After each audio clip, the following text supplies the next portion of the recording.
Сайн байцгаана уу та бүхэн өнөөдрийн мэндийг хүргэе. Өнөөдрийнхаа энэ бичлэгээрээ бүгдээрээ номны тухай ярилцах болно. За тэгээ удахгүй бас зуны амралт эхлэж байгаа. Тэгээ зунаа өр бүтээлтэй өнгөрөөхийн үүднээс та бүхэн бас уншиж болох үз номнуудаа энэ бичлэгнээс мэдээд авчвал зүгээр байх гэж бодож байна. Subscribe хийж амжиг бас subscribe хийгээрэй. Тэгээд та бүхний бичсэн одоо ямарваа нэгэн санал хүсэлт ч юм уу сэтгэлдлийг унших аюу дуртай байдаг учраас дуртай зүйлийг коммент хэсэгт үлдээгээрэй гэж хэлмээрээ. Тэгээ одоо бүгдээрээ за ер нь бол ном маань бидний оюун ухаанд маш хүчтэйгээр нөлөөлдөг байгаа. Тэгээд орчин үед номыг ер нь дутуу унтдаг болсон юм шиг мэдж байгаа. Яг тэгвэл хүмүүс ном уншихаас илүү одоо телевиз үзэн, компьютер тоглох бүр юу ч хийхгүй байдаг болсон байгаа. За тэгээд ер нь бол номын ач холбогдол нь юу юм бэ гэх юм бол биднэрт мэдээж хэрэг мэдлэг олгож байгаа. Одоо ном уншсанаар одоо бидний хүү мэдлэг нь бидний даалт ухаанд баг багаар нэмэгдэж тэрийг улам их хүлээцтэй болгож, нээлттэй болгож, бусдыг илүү ойлгох чадвартай болгодог юм шиг санагддаг. Тэгээд одоо ном уншсанаар бидний одоо ухааны хүрээний мэдлэг төлөвлөж байгаа гэсэн илүү их зүйлийг ойлгох үд хаалгыг нээж өгдөг юм шиг санагддаг. Тэгээ ер нь бол ном уншсанаар бид бүхэн бусдаас хараад бас байдлаар өөрийн гэсэн үзэл бодолтой болдог байгаа. Тэгээд ер нь энэ аюул чухал гадуур явж байхад хаан ч явж исэн өөрийнхөө үзэл бодлыг чөлөөтэйгээр илэрхийлж чаддаг бол маш том чадвар байгаа. Тэгээд ном маань бидэрт энэ чадварыг одоо нээлттэй болгож өгдөг гэж хэлж болно. Ер нь бол ном маань үгийн сайн илүү сайжруулдаг байгаа. Энэ аюул чухал яагаад гэвэл үгийн сайн сайжруулснаар хүмүүс бас өөрийгөө илүү одоо өөр төвшөнд илэрхийлж чаддаг болдог гэсэн үгтэй. Бас дээрэс нь сайн одоо баялаг үгийн сан маань хүнийг чимж өгдөг байгаа. Тэгээ ер нь бол ямар ч хүнтэй яриа өгдөж бас дээрэс нь өөрөөсөө илүү хүнээс ингээ юм суралцахад тийм том үйл хаалга нээж өгдөг байгаа. Тэгээ ер нь бол би нэг өөрийнхөө бие дээрээ мэдэрсэн юм шиг санагддаг. Тэгээд ер нь урд нь их номоо монголоор ном уншдаг хэлсэнтэй миний үгийн баялаг айгүй муу баг миний хамгийн анхны бичлэгийг үзчихсэн хүмүүс ч гэсэн мэдэх бах. Ингээд KitKat гэдэнгүүтээ тэрийг тайлбарлах гэхлээр үг нь орж ирдгүү. Тэгээ тэрэн дээр би ингээд амар ухаарсан. Миний одоо үгийн баялаг айгүй муу юм байна штэ. Одоо удаанаас эхлээд сайн ном энэ дээр уншиж өөрийгөө илүү хөгжүүлэе гэж боддог болсон. Ер нь бол одоо миний ярих төвшин хамаагүй сайжирсан юм гэж байгаа. Тэгээд ер нь энэ дээрээ зогсохоо илүү их ном уншиж илүү сайн яддаг болохыг хүсэж байгаа. Тэгээд бас намайг үзэж байгаа хүмүүс бас анзаарах байх гэж бодож байна. За тэгээ бас дээрэс нь ойс нэмж илүү сайжирдаг байгаа. Тэгээд ер нь бол классик дэрмийн зохиолууд уншиж байгаа дуртай хүмүүс мэддэг байх гэж бодож байна. Ер нь бол айгүй олон тийм дөрүүдтэй байдаг. Тэгээд дүр болгон өөрийн гэсэн асуудалтай тэр бүгдийг хүмүүс толгоондоо ингээд нэг тийм mind map үсгээд тэгээд тэрийг цээжлээ тогтоодог байгаа. Тэгээд ер нь бол иймэрхүү байдлаар тогтоосоор байгаа хүмүүс бодит байдал дээр бодит амьдрал дээр ойлгох дамж илүү сайн болчихсон байдаг. Ер нь ойр зургийн юмнуудыг өдөөсөө марталгүй сайн одоо тогтоодог болчдаг. Одоо хүмүүстэй нэрийг байна, гар утсаа дугаараад ганц хоёр хэлэлцээ зэвжилдэг ч юм те. За бас дээрэс нь дүгнэлт харахтай илүү сайн болгодог байгаа. Ер нь бол ном уншсны дараа одоо дүгнэлт мэдээж хэрэг гаргаж байгаа те. Тэгээд бусдыг илүү сайн ойлгодог болгож ямар нэгэн асуудал дээр дүгнэлт гаргаж тэгээд хүмүүстэй ятгах чадвартай болдог юм шиг санагддаг. Тэгээд энэ маань хүмүүсийн амьдрал зайлшгүй хэрэгтэй чадамжууд байгаа. Тэгээд эдгээр зүйлүүдийг амьдралдаа хэрэгжүүлж чадах юм бол ер нь бол амжилттай амьдралын үүсгэр юм шиг санагддаг. Тэгээд ер нь ном маань бидэрт энэ бүх боломжуудыг нээлттэй болгож өгдөг гэж санагддаг. За ер нь бол хүн болгонд өөрийн дуртай жанр, дуртай төрлийн ном гэж байдаг.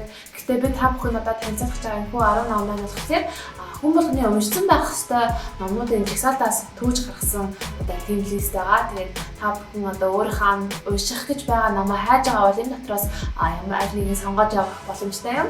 За 10 дахь болохоор Габриэл Гарсиа Маркезийн 100 жилийн ганцаардал гэдэг ном байгаа.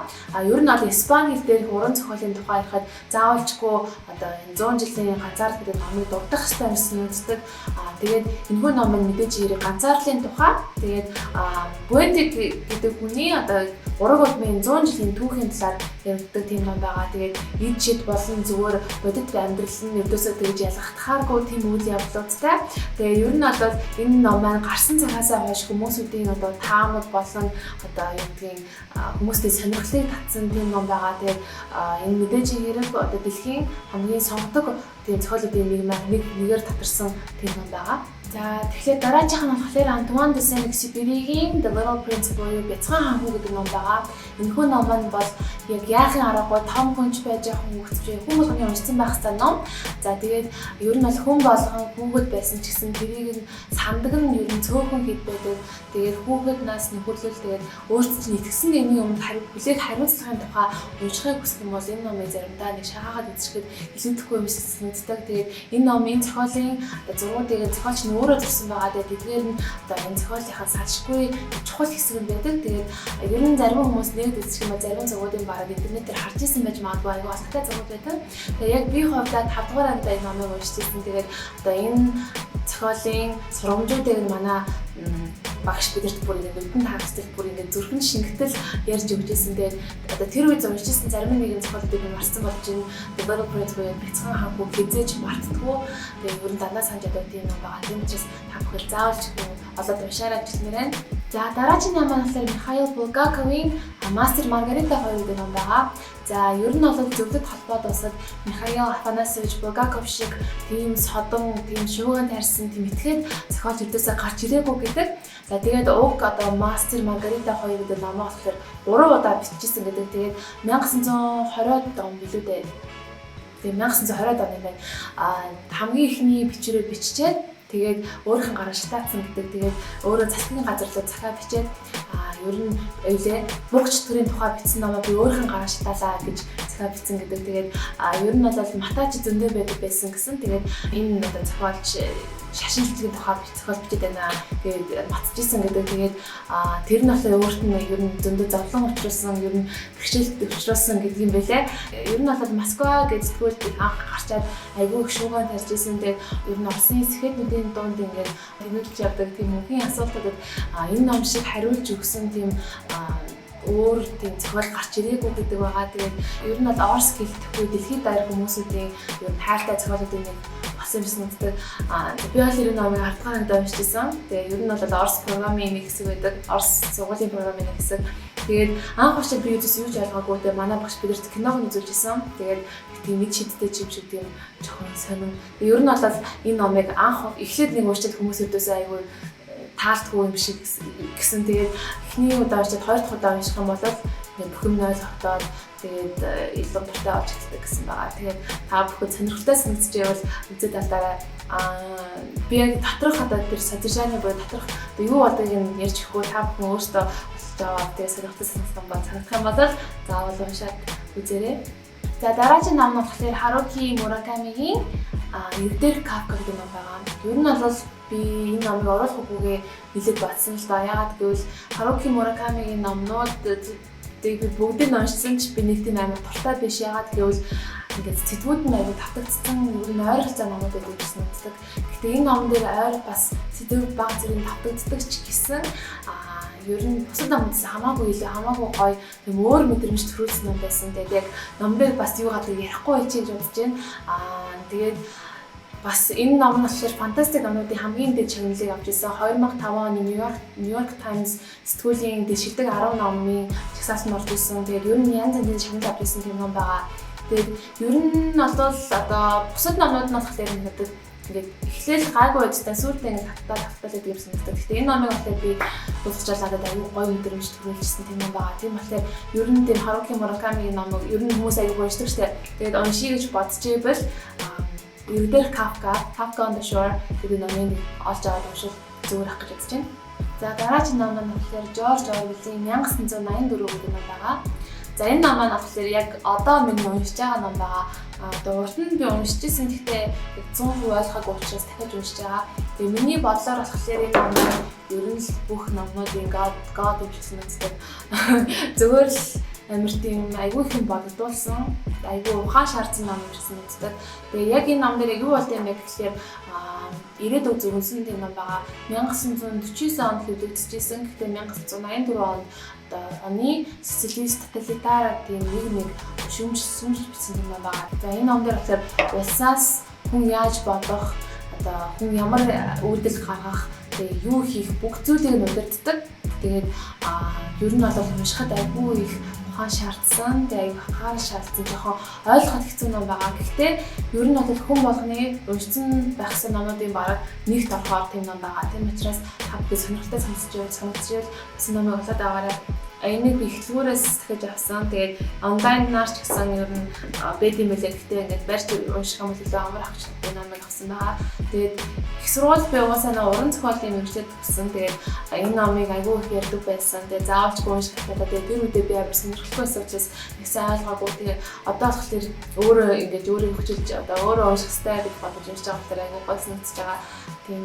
За дараагийн ном маань болохоор Оскар Вайлдийн Dorian Gray-ийн Хүрэг гэх ном байгаа. Тэгээ ер нь бас 19-р зууны анх хэвлэгдсэн даруйда айгүй шууган ярьж ирсэн ном байгаа. Тэгээд энэхүү залуу болохоор язгуурт нэгнэнд орё гэж шийдээл тэгээд өөрийнхөө хүрэг зураг зурулдаг байгаа. Айгүй тийм царайлаг залуу.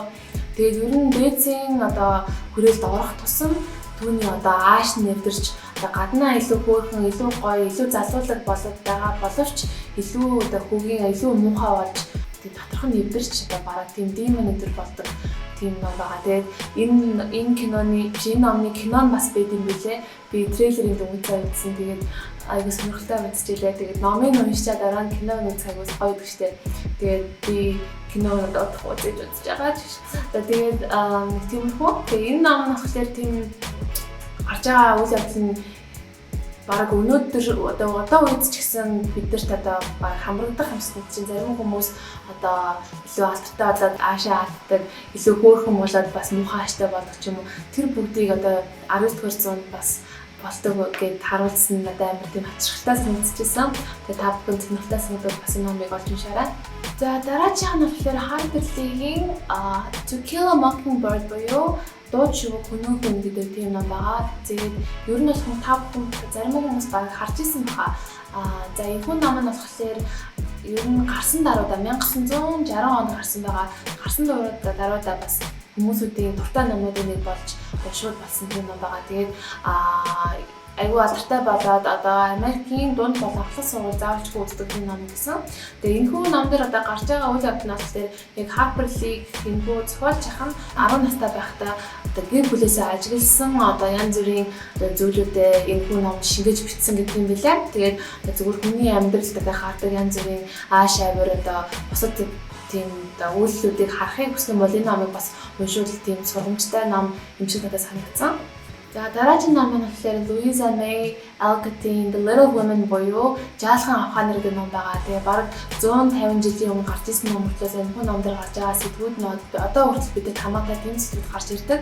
За тэгээд дөрвөн өөр зан авиртай хичдүүсийн амьдралаар дамжуулан бидэрт одоо хайр дурлал хагацал одоо хувийн амбицаар амбиц зэрэгдэдэг тийм зүйлүүдийн тухай гарч ирдэг байгаа. Тэгээд ер нь бол биднийг ямар байг гэж одоо нийгмээс шаардж байна тэр бүгдийг даван туулж өөрсдийнхөө зорилготой хүрж байгаа тийм одоо тийм бидэрт зориг хайрлсан тийм зохиол байгаа. Тэгээ ер нь бол жоохон охтууд заавал уншсан байх хэрэгтэй юм болов уу гэж боддог.